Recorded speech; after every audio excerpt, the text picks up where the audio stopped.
Saudara-saudari terkasih, salam jumpa kembali dalam serial Belajar Mudah Alkitab.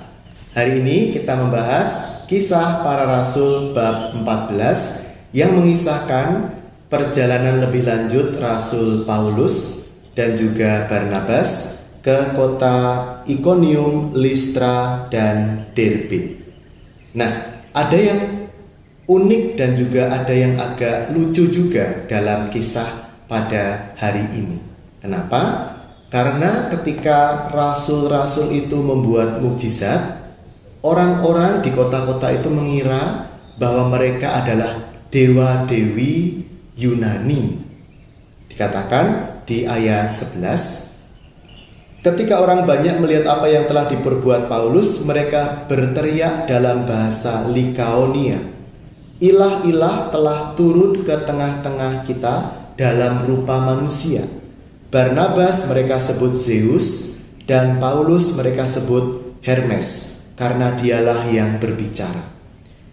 Lalu datanglah imam dewa Zeus yang kuilnya terletak dekat kota, membawa lembu-lembu jantan dan karangan-karangan bunga ke pintu gerbang kota untuk mempersembahkan kurban kepada orang banyak kepada rasul-rasul itu.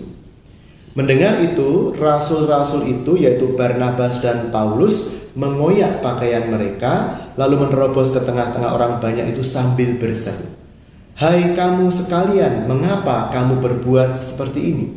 Kami ini manusia biasa, sama seperti kamu. Kami ada di sini untuk memberitakan Injil kepada kamu, supaya kamu meninggalkan perbuatan yang sia-sia ini dan berbalik kepada Allah yang hidup, yang telah menjadikan langit, bumi, dan segala isinya." Nah, jadi kita bisa melihat di sini Barnabas dan Paulus itu tidak mau menikmati sanjungan-sanjungan yang semu itu. Mereka ingat bahwa tugas utama mereka adalah mewartakan Kristus yang bangkit, bukan mewartakan diri sendiri. Ini adalah sebuah ajakan juga bagi kita. Apakah kita mewartakan diri kita sendiri ketika kita berbuat baik?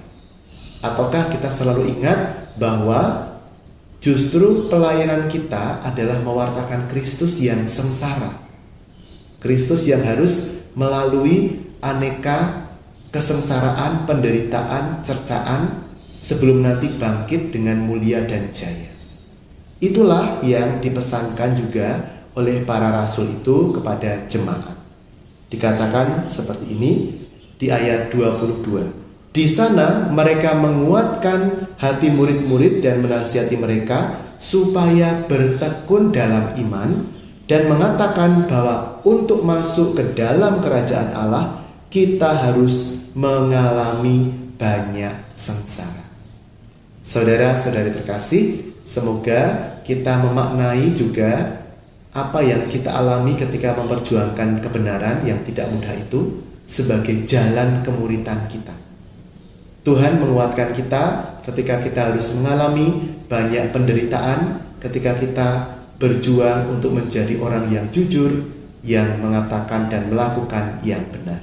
Tuhan memberkati kita dalam nama Bapa dan Putra dan Roh Kudus. Amin.